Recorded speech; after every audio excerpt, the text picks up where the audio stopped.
Guys, welcome back to my channel. நான் என்னோட opponent எப்படி டிஃபீட் பண்ணேன்னு இந்த வீடியோவில் நீங்கள் பார்க்கலாம்.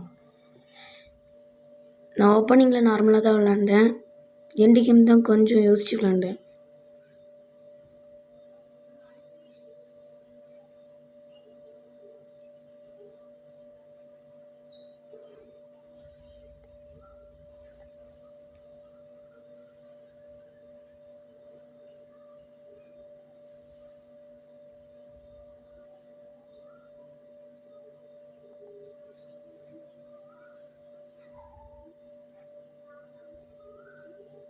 இப்போ பார்த்தீங்களா நான் எப்படி செக்மேட் பண்ணேன்னு.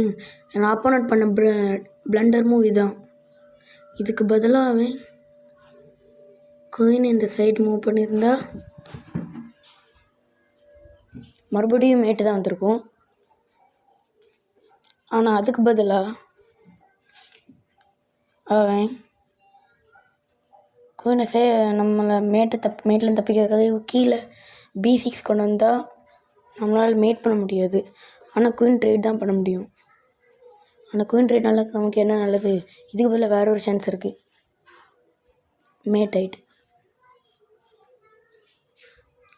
அந்த மேட்லேருந்து தப்பிக்கணும், இந்த மேட்லேருந்து தப்பிக்கணும். அதுக்கு ஒரே ஒரு வழி இது மட்டும்தான். இதோ குயின் D6.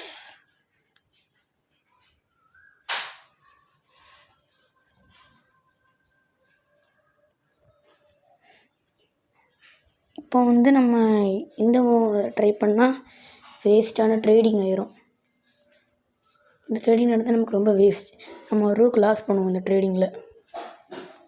அதனால் நம்ம இதை ட்ரை பண்ணால் குயின் ட்ரேடிங் பண்ணிடலாம். அப்புறம் நம்ம ரூக் லீடிங்கில் இருக்குது, இதுலேருந்தே தெரிஞ்சுக்கலாம். அப்புறம் இந்த மாதிரி பண்ணால் அவனோட இருக்கிற ஒரே ஒரு ரூக்கும் போயிடும். அதனால் அவன் ஓவர்லோட் பண்ண பார்ப்பான்.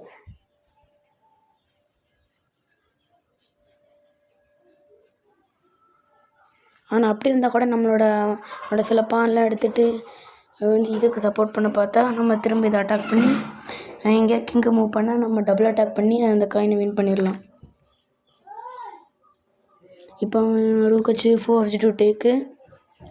அப்புறம் நம்ம இந்த ஒரே ஒரு பானை யூஸ் பண்ணி குயினை ப்ரமோட் பண்ணி ஜெயிச்சிடலாம்.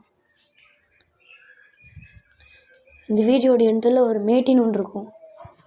அந்த மேட்டின் ஒன்று நீங்கள் கரெக்டாக கண்டுபிடிச்சிட்டா ரொம்ப நல்ல விஷயம்.